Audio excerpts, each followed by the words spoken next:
বাড়িতে কেউ আছেন? আমি খুব ক্ষুধার্ত, আমার কটা খাইতে দিবেন? বাড়িতে কেউ আছেন? আমার আল্লাহর রাস্তে কটা খাইতে দিবেন?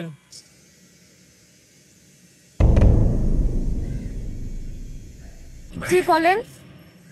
মা, আমি একদম ফকির, 2 দিন যাবত কিচ্ছু খাই নাই, আমার কটা খাইতে দেবেন? বাবা, আমরা তো গরিব মানুষ, আমাদের ঘরে কোনো খাওয়ার নাই। আপনি একটু বলছেন, আমি আপনার জন্য খাবার বানাই নিয়ে আসতেছি। আচ্ছা ঠিক আছে মা।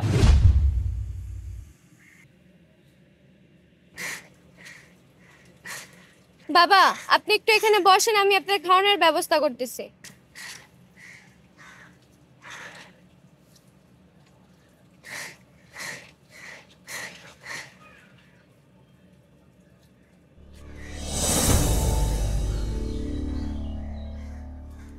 এই নেন বাবা।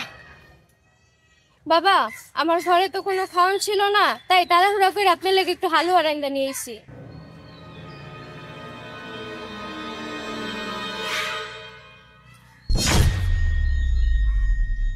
মা, কি রাঁধছেন? লবণ টবণ কিচ্ছু দেন নাই, মধুর গন্ধ আসতেছে। বাবা, এটা তো আমি মধু দিয়েই রান্না করছি। আচ্ছা আপনি বসেন, আমি আপনার জন্য অন্য খাবার নিয়ে আসতেছি।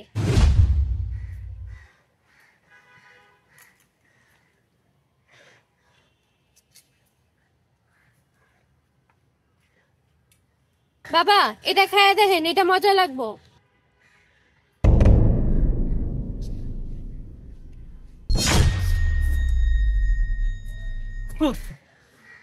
না, এগুলো কি রাঁধছেন? লবণ দেন নাই, কিছু দেন নাই, এটা মনে হয় শুধু চিনি দিয়ে রাঁধছেন। বাবা, এটা তো আমি শুধু চিনি দিয়েই রাঁধছি। আচ্ছা আমি আপনার লেগে আরেকটা নিয়ে আইতেছি।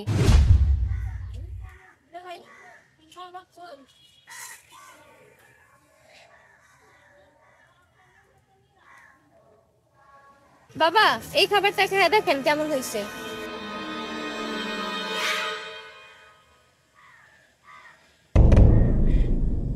মা, এই খাবারটা অনেক মজা হয়েছে, লবণ দুধ চিনি সব ঠিক আছে।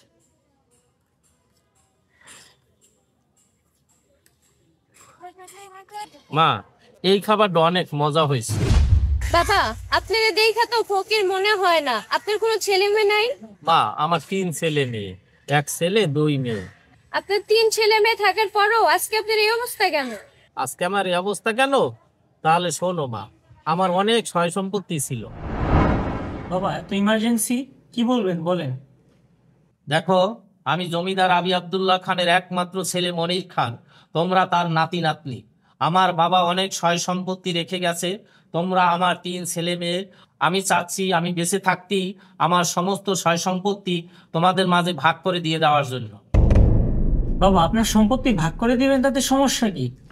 আমার এত সয় সম্পত্তি তোমাদের মাঝে ভাগ করে দেওয়ার আগে আমি জানতে চাচ্ছি তোমরা কে কতটুকু আমাকে ভালোবাসো। অরূপ খান, তুমি আমার বড় ছেলে, তুমি বলো তুমি আমারে কতটুকু ভালোবাসো। বাবা, আমি আপনাকে অনেক ভালোবাসি, আমি আপনাকে মধুর মতো ভালোবাসি। অরূপ খান, তুমি আমারে মধুর মতন ভালোবাসো শুনে আমার মনটা ভরে গেছে। পারু খান, তুমি আমার দ্বিতীয় মেয়ে, তুমি বলো তুমি আমারে কতটুকু ভালোবাসো। বাবা, আমিও আপনাকে অনেক ভালোবাসি, চিনির মতো। তুমি আমাকে চিনির মতন ভালোবাসো, তোমার কথা শুনেও আমার মন ভরে গেছে। তুমি আমার ছোট মেয়ে তিশা খান, তুমি বলো তুমি আমারে কতটুকু ভালোবাসো। বাবা, আমি আপনাকে এত ভালোবাসি যা বলে প্রকাশ করতে পারবো না। আমি আপনাকে লবণের মতো ভালোবাসি। কি? তুমি সামান্য লবণের মতন আমাকে ভালোবাসো? এত কম দামি জিনিসের সাথে তুমি আমারে তুলনা করলে? তুমি আর একবার চিন্তা করে বলো তুমি আমারে কতটুকু ভালোবাসো। হ্যাঁ বাবা, আমি আপনাকে লবণের মতোই ভালোবাসি। দেখছো বাবা, আমাদের থেকে তুমি তোমার ছোট মেয়ে বেশি ভালোবাসতা। আর আপনার সেই ছোট মেয়ে আপনাকে এখন সামান্য লবণের মতো ভালোবাসে। অরূপ, পারু, আমার যত সয় সম্পত্তি আছে সব তোমাদের মাঝে লিখে দিব।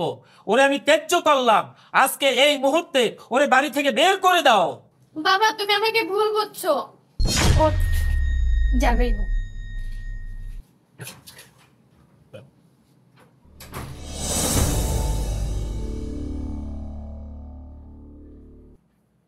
বাবা, আমরা আর আপনাকে খাওয়াতে পারবো না, এই বাড়িতে আর আপনি থাকতে পারবেন না, আপনি অন্য কোথাও যা থাকেন। আমি অন্য কোথাও যাই থাকবো মানে? এ বাড়িতে আমার, আমি অন্য কোথাও যাবো কেন? হ্যাঁ, এবার এক সময় আপনার ছিল, আপনি কি বলে গেছেন সমস্ত সম্পত্তি আমাদের দুজনের নামে করে দিয়েছেন? আপনি এখন ভদ্রভাবে যাবেন নাকি ঘাট ধাক্কা দিয়ে বের করে দিব? হ্যাঁ, আমি বুঝতে পারছি, আমি নিজেই চলে যাচ্ছি।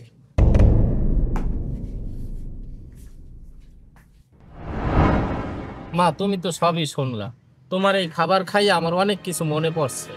তুমি সত্যি করে বলো তো মা, তুমি কে? আমি কে তাহলে দেখেন। মা, জিসা, তুই এইখানে? মা, আমি তোর সাথে অনেক খারাপ ব্যবহার করছি, তুই আমার মাফ করে দিস। বাবা, এখন থেকে তুমি আমার সাথে থাকবা, তোমার কোনো কষ্ট করতে হইব না। মা, তুই আমার এইরকম শিক্ষা দিলি? বাবা, আমি আজও তোমার এই লবণের মতোই ভালোবাসি।